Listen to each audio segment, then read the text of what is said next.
Hello everyone, welcome again to our Looks of Technology series. In this time we have to Ricardo Godinez, one expert in our side, but let me tell you how you can join the conversation first. There is a way to interact with our guest through WebEx client. There's a section in the bottom at the right side of your screen where you can post any question to our panelist. After his presentation, he's going to pick and select some of the questions and he's going to be answering to you guys. Now let me introduce to you to Ricardo Godinez. Ricardo is a team leader and postdoctoral research associate in the Department of Genetics at Harvard Medical School. He is also co-founder of BigData Bio LLC and the MIT Enterprise Forum in Mexico. Ricardo has experience in biomedical research and organismic evolutionary biology, particularly in the fields of genomics, proteomic, evolutionary biology, and bioinformatics. Dr. Godinez combines his work as scientist and his experience as an entrepreneur and has participated in the creation of 3 high-tech companies. The first one is Pathogenica, now Bioinnovation Solutions, which is focused on the generic diagnosis for infectious disease. The second is a project focused on the discovery, synthesis, and validation of novel biological drug candidates. And the third company designs custom algorithms to analyze, assemble, and transfer massive amounts of genomic information. Ricardo, thank you for being here with us, and please, the floor is yours. Thank you very much, Lilia. And, so thank you very much to Lilia and to Luxa for this great invitation. It's very truly an honor to be here and to share with you guys my experience on big data and biotechnology. So today I'm going to speak about 3 different topics. So the first one will be big data and decode life in biotech. And what are the challenges and solutions using big data in this sector? But also I'll speak about how these days and in the future we are adding value to the code of life with tools and applications in the food and healthcare industries. Not only we are using big data in biotech to make decisions, but also to modify life and to turn life into something alive, to turn the genetic code into life, actually. So big data and the code of life in biotech. So what is the role of information without life versus information alive? And first of all, what is big data? Pretty much, I imagine that most of the audience will be already familiar with, the definition about big data, and mostly, probably some people say that big data is a cliche, some others define the word with regards to the data that exceeds conventional processing capabilities, but also storage, analysis, and visualization. So we already know that the size of the digital world is expected by 2020 to be around 40 zettabytes. But what about the problem at the size of big data, of the amount of information in biotech, and in this case, in genomics?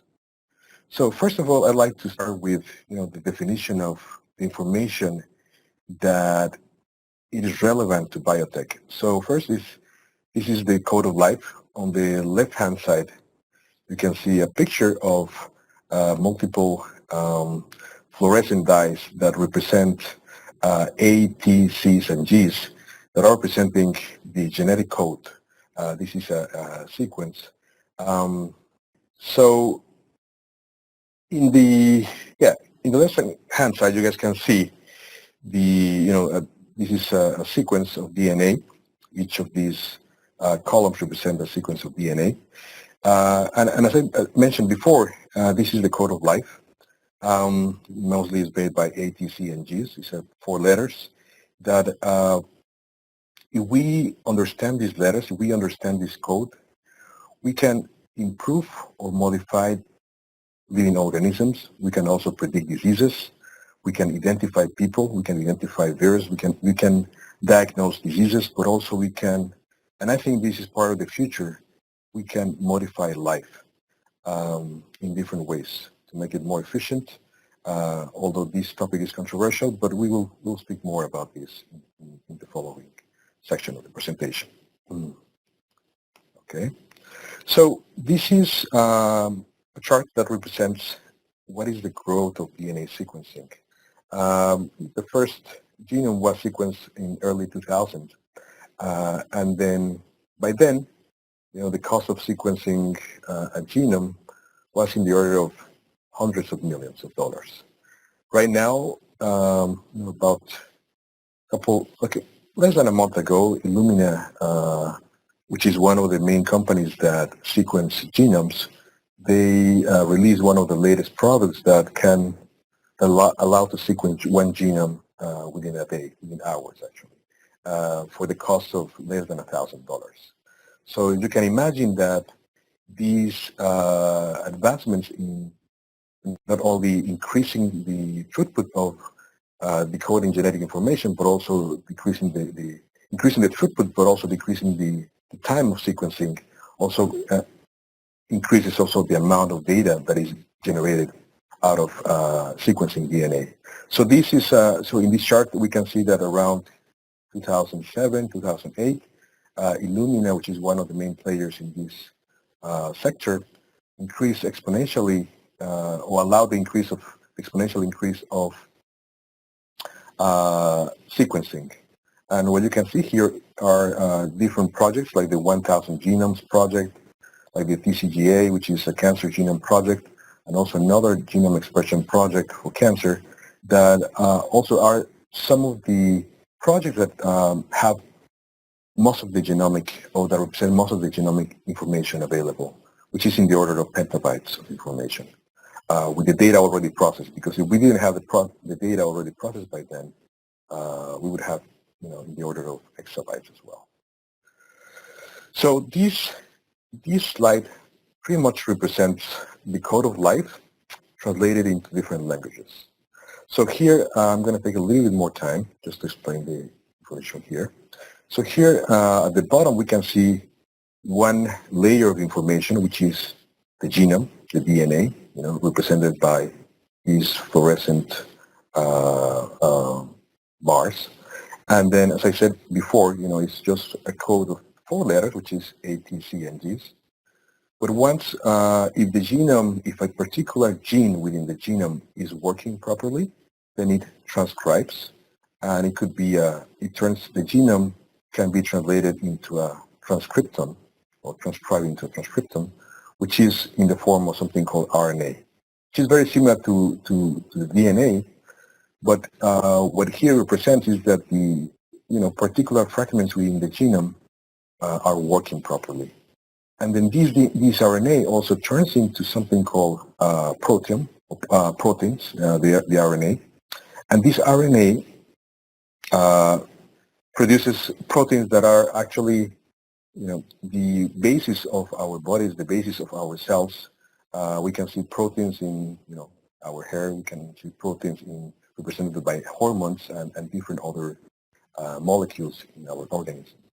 Another layer of information is something called metabolome, which is a group of chemical reactions of different types that produce energy, that produce different outputs, but that come from the interaction from multiple proteins in a living system. And this is kind of a representation of multiple metabolic pathways that at the very end can be transformed. All this information is transformed into something called a phenotype that is represented by a phenome, which is pretty much the output of who we are, the output of how do we look like, which is all this path. What is very interesting is all this pathway represents how we can extract DNA, or how this DNA is transformed into something that we can see in a phenotype, which is all the characteristics that we have in a given living system. And all this information, it is, if we put it together, we create really large amounts of information. But how much data is big data in genomics? What about the dimensions of big data? So this is an example. Like one genome is around 1 terabyte of information. About 1,000 genomes is equal to 1 petabyte of information. 13.3 years in video format in high definition, it is equal to 1,000 genomes, which is about 1 petabyte, right? 1.5 petabytes is equal to around 10,000 million pictures in the Facebook. 20 petabytes represent the data processed daily by Google. So what I want to give you out of this slide, it is the very large amount of information that is represented by just only one layer of information, which is what is represented by the genome, the DNA, right? So again, remember, one genome is equal to 1 terabyte of information.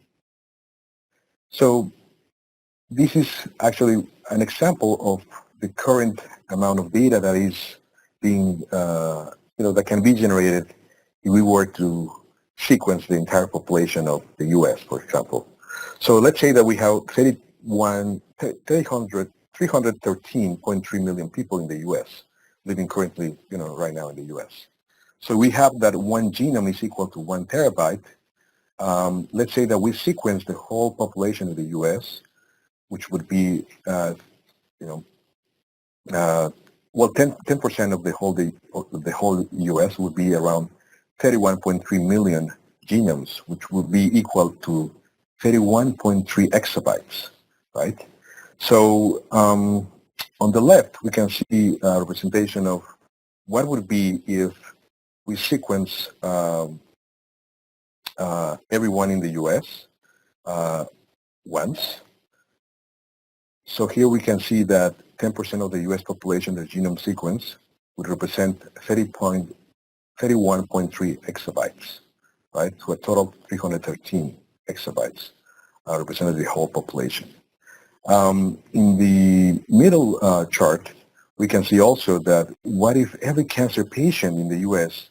had their genome sequenced every 2 weeks, right? It would be probably around 495 exabytes of information that would be generated out of generating all this information. And if we add to this layer of information all the different factors that affect our health or the health of a given patient, we will give us an output, very complex interaction that would justify the use of using very large computing power to analyze the genomic information of multiple people. So again, to give you guys an insight into the size of the digital universe in us, I want also to tell you that we have around 100 trillion microbial cells in our organism, and we have also around 30 trillion of human cells in our organism. So what is very important for you guys to know is that all our cells as humans represent 30 trillion cells. And depending on whether or not we took a shower, there will be around 100 trillion microbial cells, which is called the microbiome. So there's a very large amount of living material in our organism that is not us, that represents microbes, in this case bacteria, or what is called right now a microbiome. But what if we were to sequence, or what if we were to turn into information or to store this information of every single genome of every single cell in our organism, how big would it be? If we were to sequence each of the genomes of each of the 37.2 trillion of cells in our body, this would represent around 37.2 millions of zettabytes. So this would be about 1 million times the current size of the digital world, or the expected size of the digital world by 2020. And this is very, very outstanding, because what I want to mention here is that the amount of information that we have in ourselves that make ourselves a living system that can speak, that can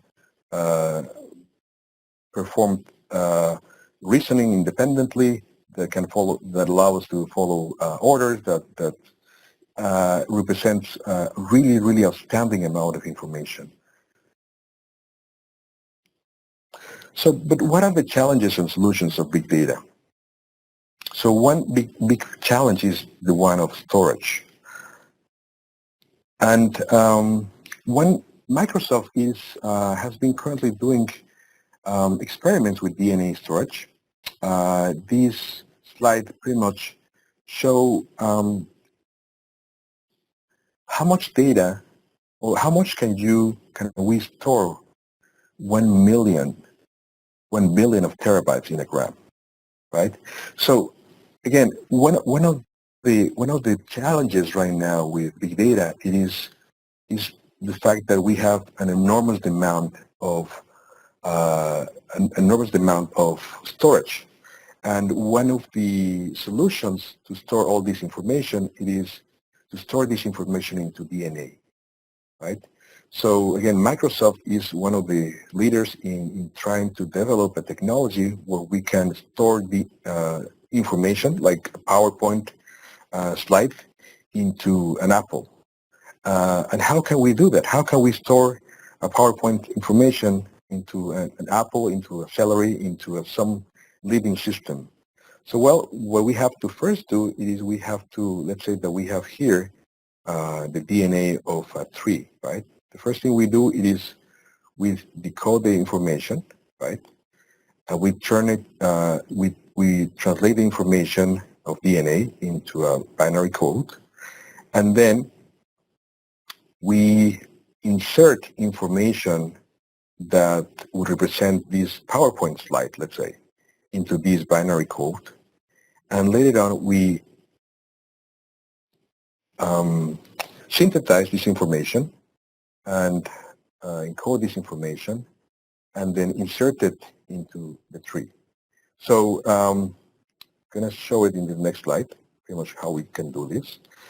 So first, as I said, is we have, we can have a text, PowerPoint presentation in binary code, zeros and ones, right?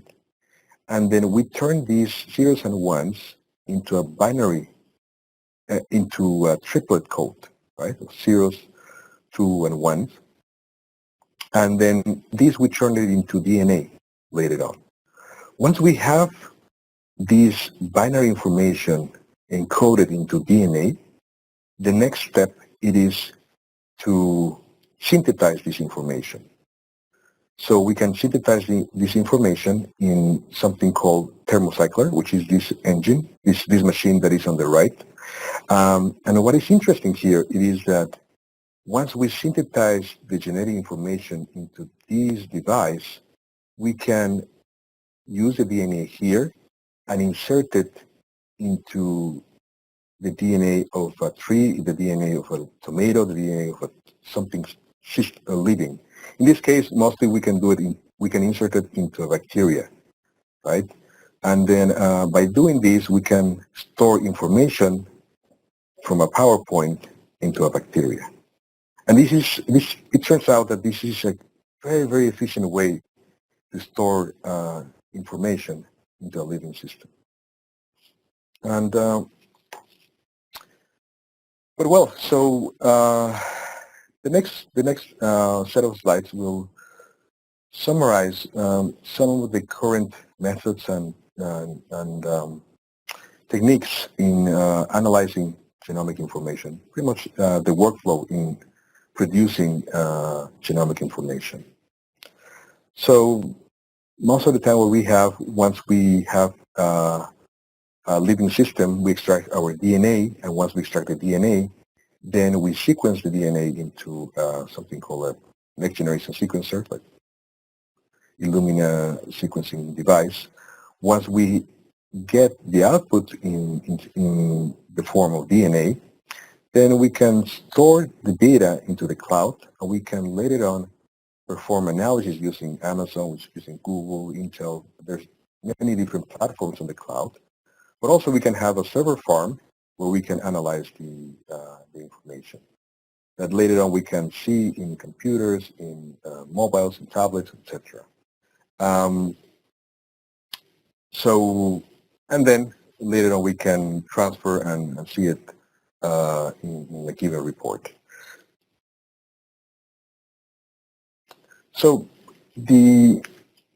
what are the challenges of big data? So again, big data in biotech require data systems that are relatively new, transfer, store, or process, like Hadoop, Storm, SAP, BigQuery, Amazon, EC2. So in big data, we require methods for data analytics, data mining. There's also, like in terms of transferring information, there's different technologies that allow us to compact specifically genetic information and then make it more efficient into transferring to other places. In the past, genetic information would be just sent from one lab to another lab using hard drives. But right now, there's specific algorithms that allow us to really, really make the information very compact so that we can send it through the internet as well. So again, big data must follow the same principles of data management, same in biotech. But one of the important things here is that security. Security, it is one of the big issues in terms of using big data in biotech and especially in healthcare, because the cloud is turning into a much more risky place to store information. So right now there's growing concerns into handling our analysis not only in the cloud but also in our own service. So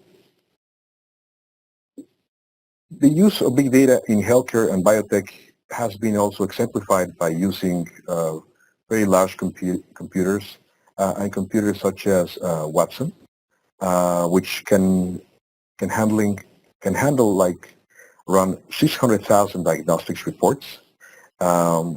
It is a very, very outstanding way to analyze genomic information as well, but also combining this, Watson also can combine this genomic information with information that is generated to make decisions in diagnostics in the medical point. Again, another way to look at information in biotech and in genomics that is currently being combined with the movement called quantified self.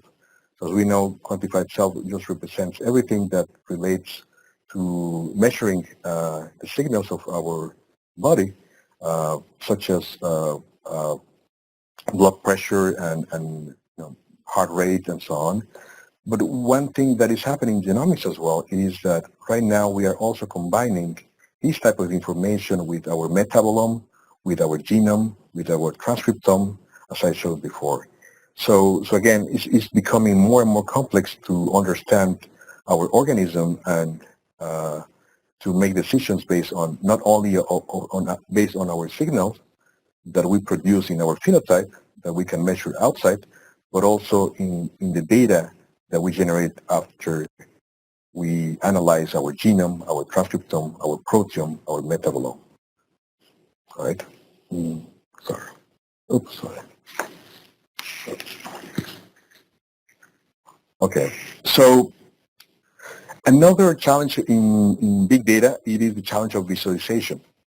In the case of genomics, one of the things that we use normally, it is maps.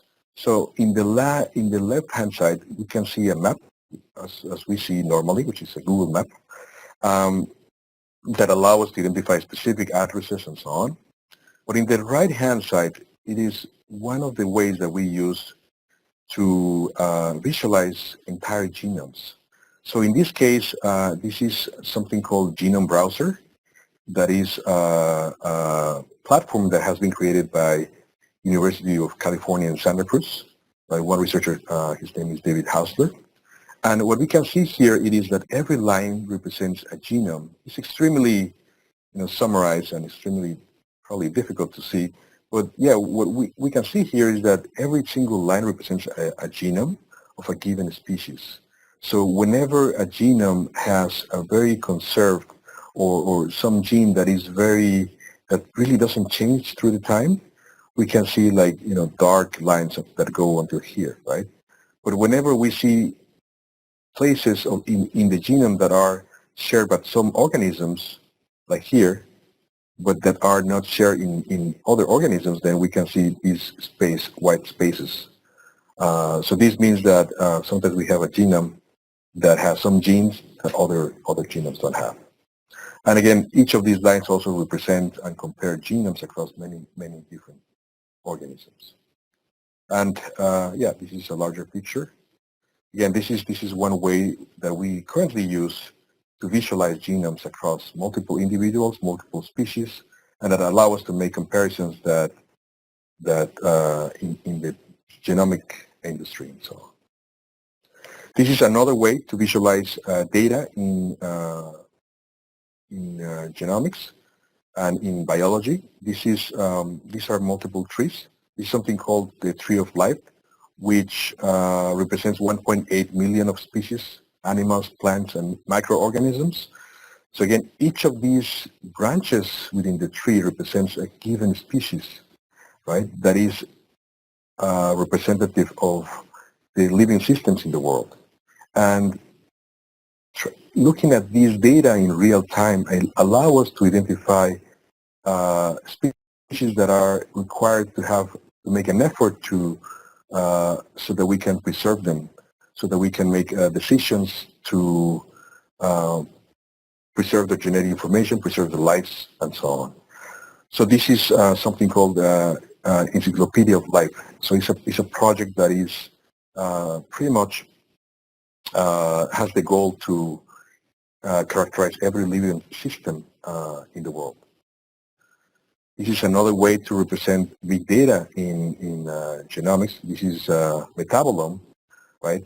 So each of these dots represent reactions that increase metabolism or decrease metabolism in a given organism. We can also look at specific pathways, specific processes within a given organism by looking at networks.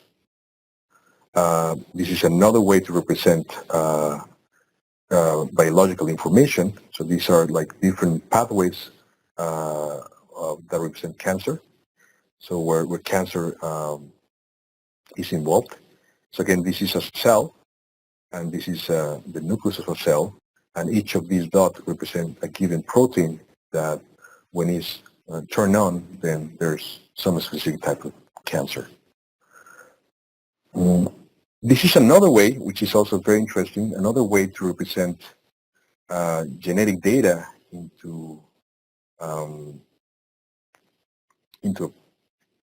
it's a way to represent genetic data. So this is technology that is being produced from some of the startups that I've been involved. So, but this specific sample is from a company called Parabon Genomics.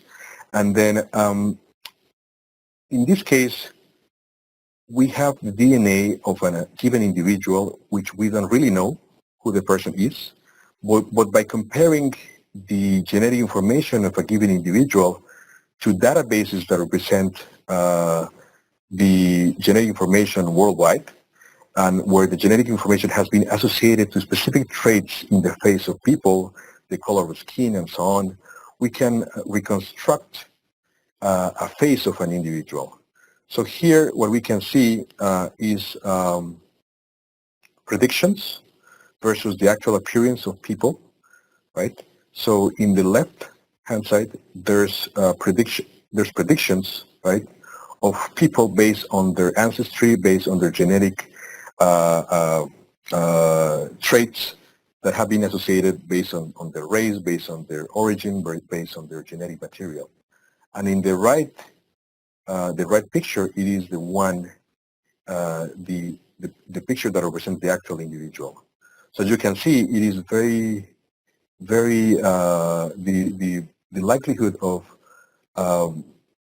representing a given person using just genetic information without anything else, it is very, very highly accurate. And again, this information now can be used for forensics, to identify ancestry and so on. So, but what about big data in biotechnology, and how can we transform information without life to information alive? So these days, there's one tool that just triggered a very important revolution in biotechnology, which is the use of, I would call a tool called CRISPR-Cas9, which you can see, which as, I mean, it's a group of enzymes and a group of biological tools that now allow us to cut DNA of a given host. Like in this case, let's say that the host, it is a human, right? And then, so we can cut DNA of the host. So we can probably cut, let's say that this is the host DNA, right? So we can cut this DNA and then put it into this CRISPR and then transfer DNA from a donor, that in this case can be a plant or can be a pig. And then we can insert it into the DNA of the host and then modify the DNA very, very precisely. So the end result of this technology is that right now we know the information of the host, in this case the genome of the human genome, but also we know the information of a plant or a pig. We can use it to modify it, right? So you can see this as a molecular scissor, very precise, that can allow us to exchange genetic information, modify genetic information, right? And we could do this across species, but also we can do it within the same species, right? So how can we use big data to save lives and prevent the smuggling of organs? This is one very important application that for me is really outstanding, and it's also because I am participating in some of these research, which also is going to generate technology that would allow saving lives. And first of all, I'd like to ask the audience, how much is an organ in the black market? How important is an organ for each of us? If we lose an organ, we lose our health. If we lose our health, then we cannot work. So it is extremely important. I mean, organs are extremely important, but there's and the cost, of course, is very high, right? But if an organ, there's not enough organs that, not many people donate organs, then a lot of people go to the black market to buy organs, right? So like, for instance, a kidney in Mexico could be around 19,000 euros. In India, it could be between 700 and 1,500 euros. In Brazil, it can be around 4,000 euros, right? It's one kidney. So a lot of people get kidnapped.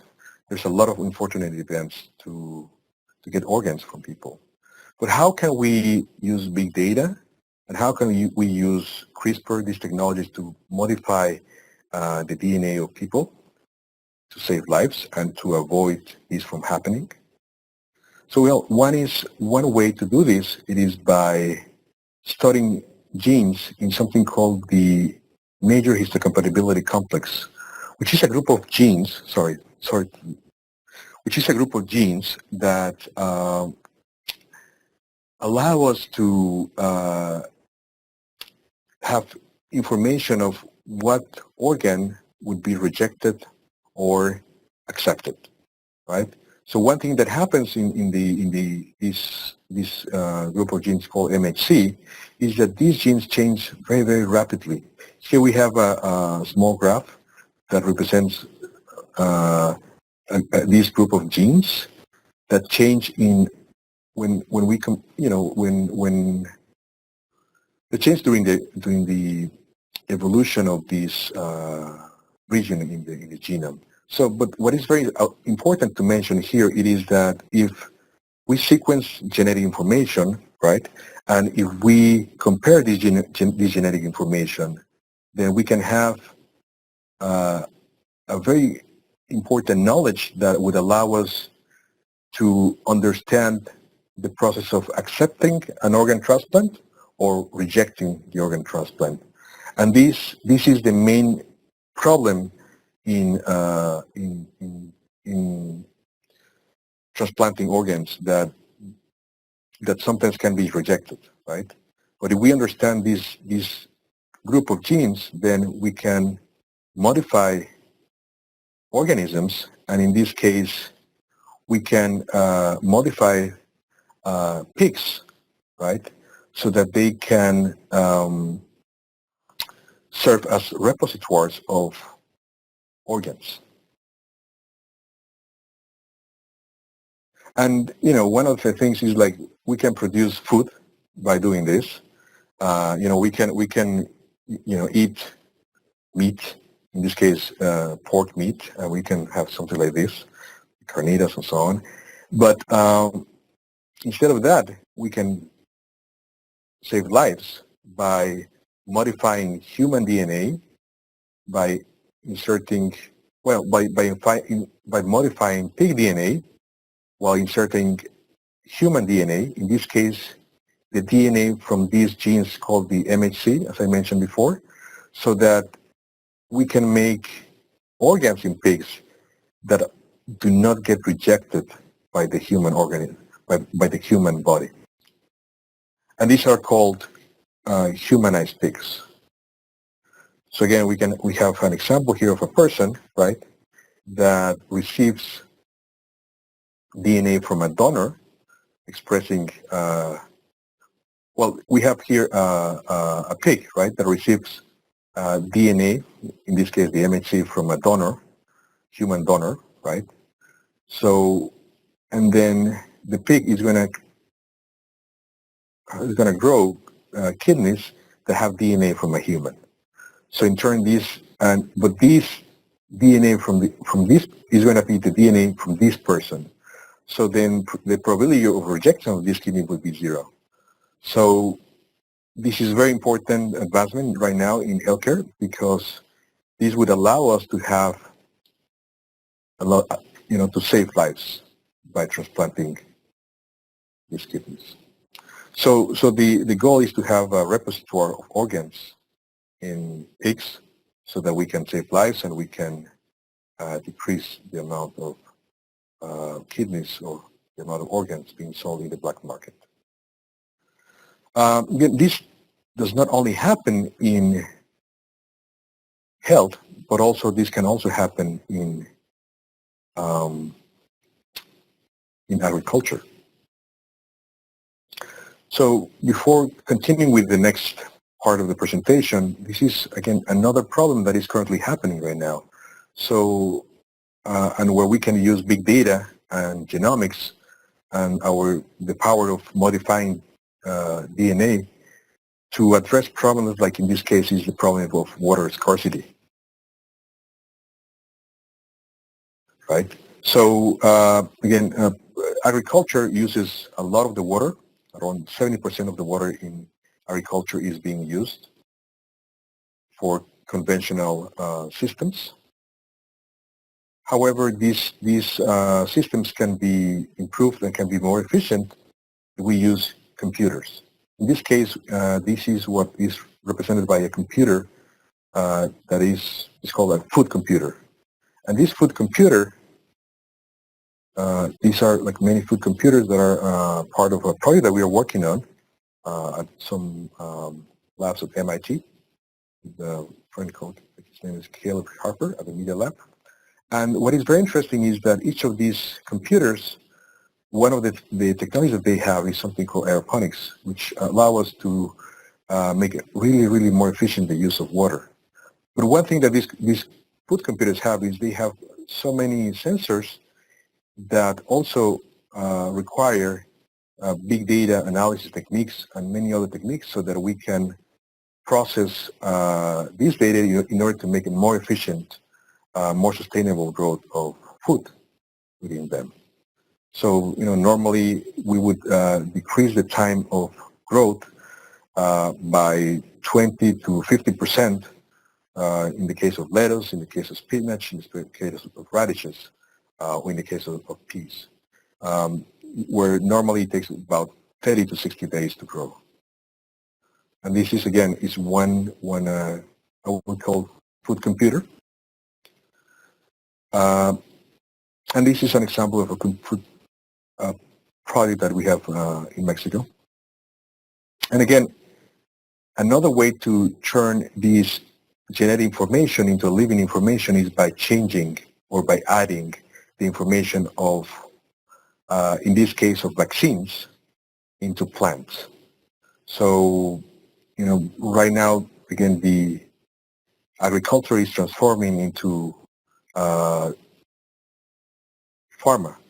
So very recently, Monsanto and Bayer created a merger, and it is because all this knowledge is transforming our knowledge of the business in the biotech sector. Big data is transforming that.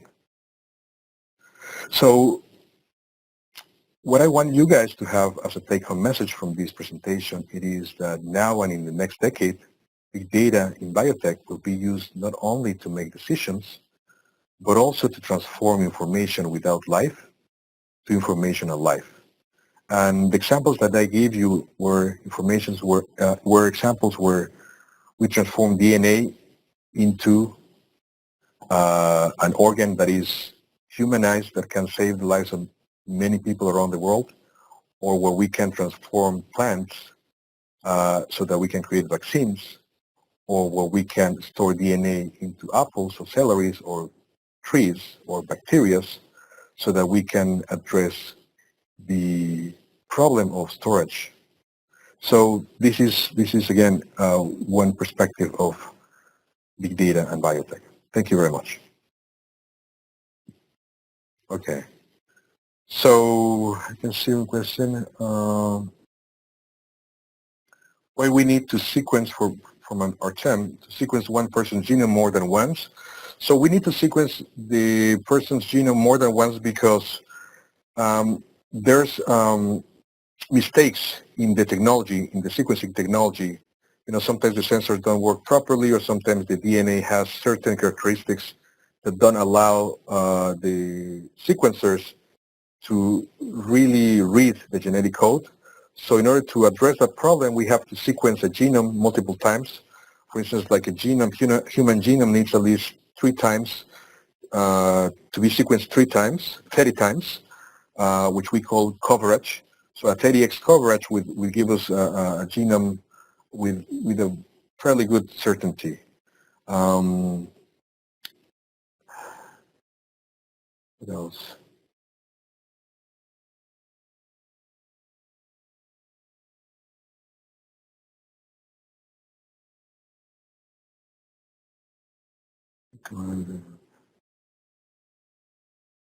Has there been any success from Richard Roy?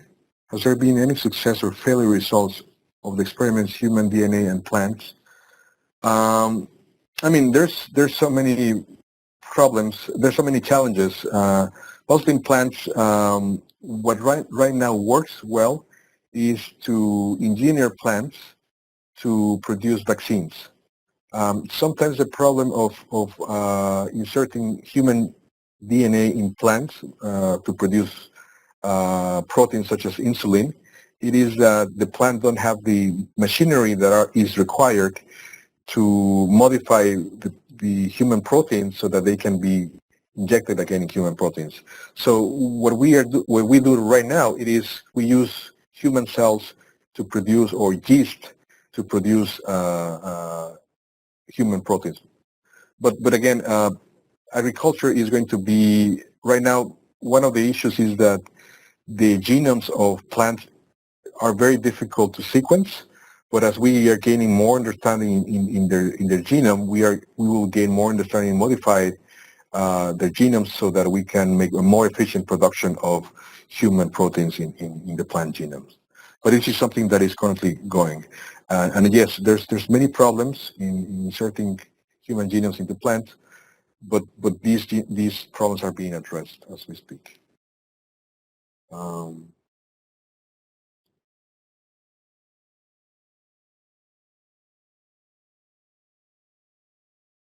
How well is the big data that is being generated for probability has been helpful?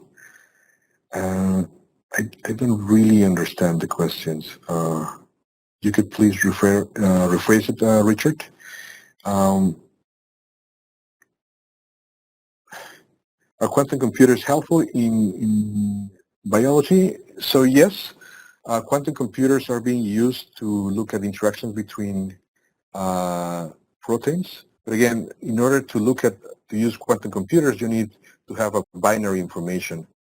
So it is required to translate genomic information into information that can be understood by a quantum computer. So again, that's, also there's some controversy into the use of quantum computers and what they can do, but to my understanding, it is possible to use genomic information into quantum computers. Even Google already has some projects with them. This is something that requires to transform the data in the right way to be used in quantum computers. And this has been done for, again, interactions between multiple proteins or for the drug industry. Any success on making animals with photosynthesis? Not that I know, but it's something that might likely happen in the, I would say, mid-term.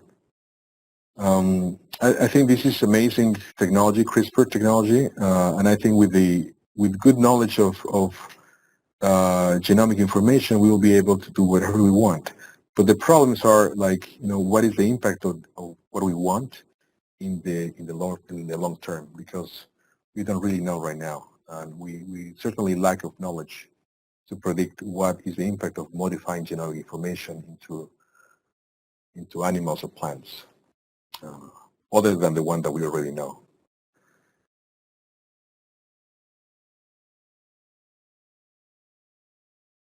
Oh, so in terms of replacing DNA, we put it in stem cells. We put it in embryonic cells. We can put it in also in the ovocyte.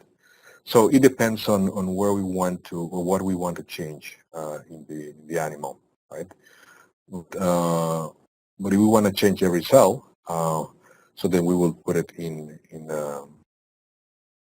the pre-implantation embryo as well.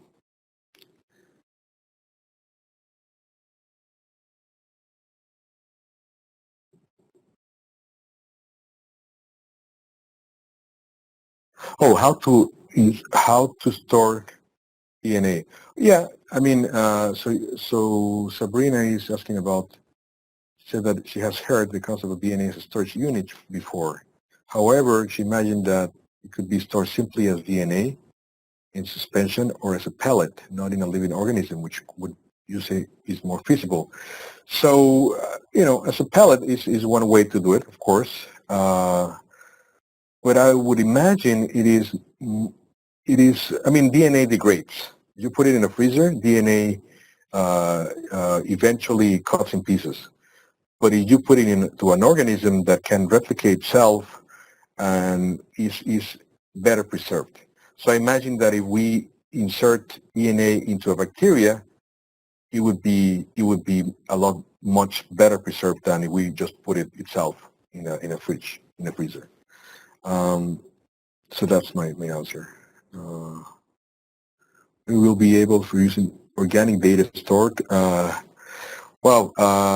not sure. I know that that's being done by Microsoft. I think there's one startup already doing that from California, but I don't really have the answer right now, but I could probably come up with an answer later on if you send me an email or so, Artem. So Lulia, does someone have made some risk analysis on side effects of artificial life creation? What is the risk of losing the natural properties, qualities? Yeah, it's an interesting question. I think it has been done for some plants, for corn, for instance. But again, we don't really have the knowledge for every single gene, for every single organism, in every single condition. So I think, it's just like everything in technology. There's a lot of risks, but also a lot of benefits. But if we don't take the risk of doing, then we don't know what benefits we would have. So I think, by now, I think what we need to do it is to do as much as we can, so we can learn, and bootstrapping, so that we can learn from our mistakes, and hopefully we can address what are the risks, and then do the right legislation on top of it.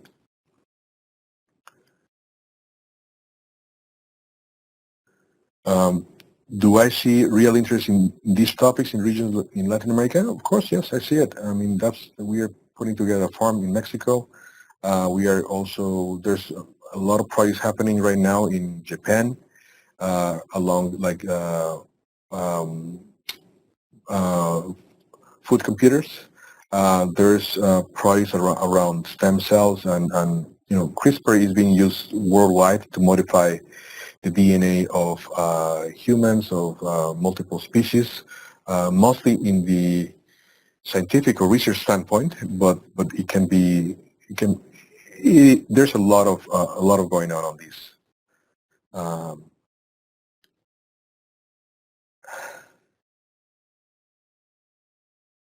I see the technology could serve to tune human body by adding additional arm, for example. Well, again, I tend to think that everything is possible, but I think we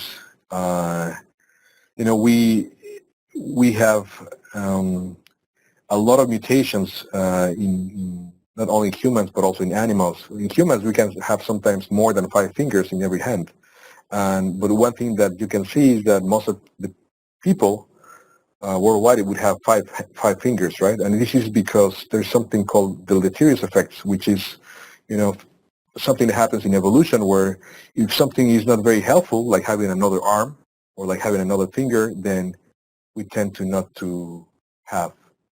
I mean, so this is a question that I try to address from Dimitri.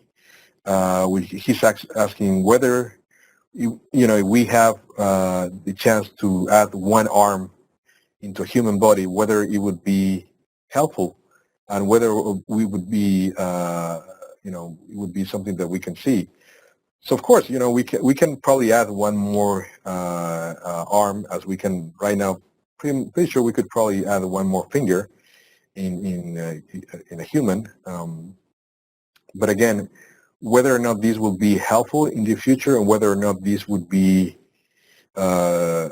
negatively selected, is something that depends on how important it is really to have it.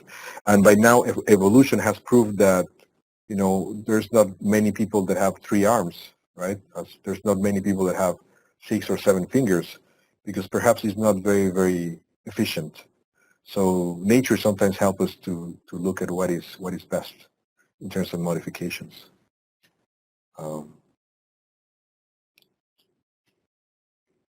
So Artem is asking me whether bacteria could introduce some mutations, and whether whether information can be mistakenly replicated within an organism. So my answer is yes, there can be mutations, and these mutations could be incorporated into the bacteria, but something that we could do is we could add many copies of a given piece of information so that at the end we can decrease the potentially information to be corrupted, the risk of information to be corrupted by adding multiple copies of a given information so that we can increase the fidelity by adding multiple copies of the same information, right?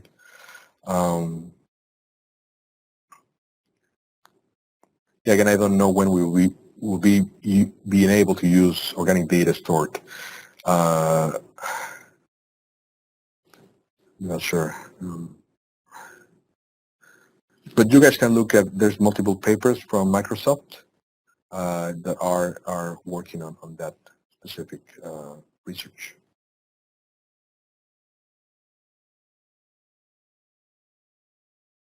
Oh no, the farm in Mexico is something that is in the process, but right now is something that we are not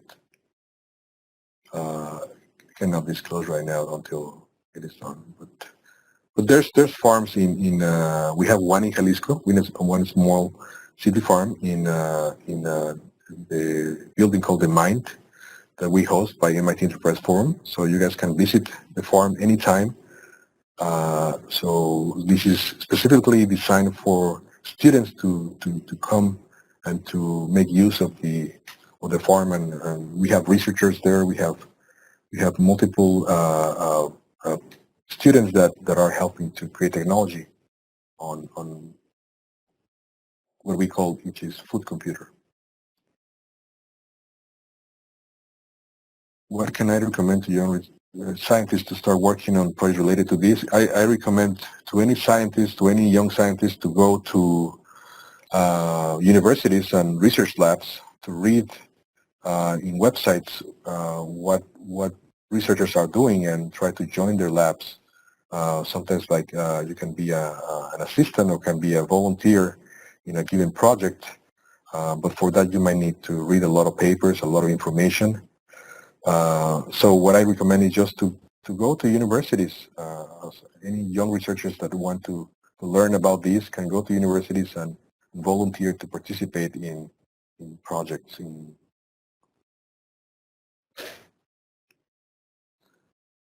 So Alexander, is there any limitation on introducing new genome in your own body? So there's a lot of limitations. Inserting anything that is foreign into our body is going to be something that might create unexpected reactions. So it's something that is we need to learn from that, right? So it's just like adding I don't know, insulin gene from reptile to a human. The insulin might be used in a different way in reptiles because they don't eat as much as humans, perhaps really different diet. So if you put it into a human, then it would make perhaps some side effects that we might not be adjusted to, right? So there's always potential side effects that we don't really know if we add DNA from other organisms to humans, but this is something that we can modify by changing the genetic code as well. So it's all about troubleshooting. It's all about bootstrapping, just like we do in coding with computers. We have bugs. And the same thing happens in DNA. Just the problem with DNA is that it takes longer to look at the result. So that's one of the main challenges. Can we make human DNA longer than current 23 pairs? Sure, I don't see why not. Again, we have examples of mutations in the human genome where we have a lot more chromosomes than only 23, sometimes in 3 pairs, sometimes in cancers we have a lot more DNA. But again, the challenge is whether having more DNA is beneficial or not. Sometimes the problem is that we might end up having cancer, right?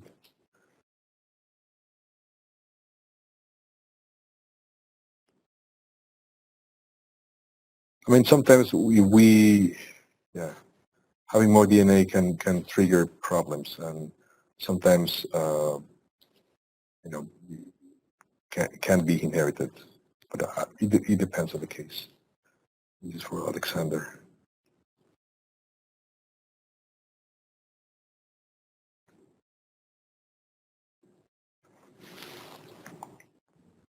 Okay.